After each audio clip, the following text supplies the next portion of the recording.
ها is from Yeah, I know. only one only poor no other. بما اني في الصين فتعالى اوريكم اغرب منتجات ممكن تشتروها في الصين من السوبر ماركت. هتلاقوا ده جمبري مجفف، كابوريا مجففه.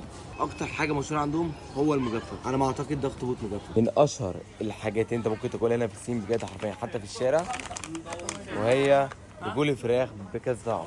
ده واحد بطعم الشطه، رجول بطعم الشطه، واعتقد دي رجول بطعم الجبنه عشان لونها.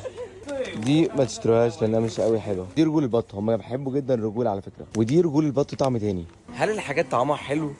في حاجات طعمها مقبول وفي حاجات طعمها اوف، فعادي ما فيهاش مشكله انك تجرب. بص بقى، ده انا اشتريته، ده بطاطس بتلاقوا فيه اكياس صغيره جدا جواه. ده كان ب 12 يوان. وهنا ده شيبسي بطعم الجمبري. تمام. حابب اقول لكم معلومه، لما يقول لك شيبسي بطعم الجمبري فهو جمبري بجد. يعني مثلا ده شيبسي بطعم الليمون، فحرفيا انت اكنك بتاكل ليمونه، ليمونه. من اكتر الحاجات اللي ممكن تعجبكم هنا البسكويتات والفاكهه. ليه البسكويتات؟ لان هم عندهم فليفر بكل طعم ممكن تتخيله. بص ده انتوا عمركم ما تشوفوا حياتكم وعمركم ما تشوفوه عندنا. ده نفس الكلام. فحرفيا ممكن تقول المقاطعه عندهم حلوه جدا لان هم عندهم منتجات كتيره قوي. من الحاجات الصينيين بيحبوها جدا هي الفاكهه المجففه. يعني ده مانجا مجففه بتقرمش كده في البق. الحاجات دي برضه. هلو هاو ار يو؟ Sure. Yeah. You keep a look. This one Huh? is from Yeah, I know. only one only poor no other.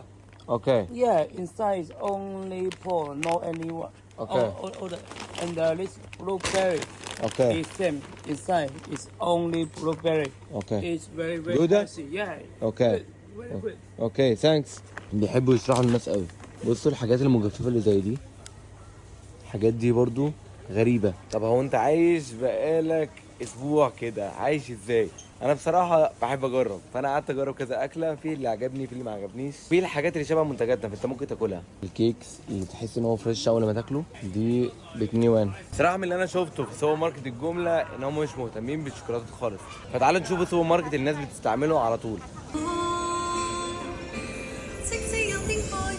الدنيا ممطرة.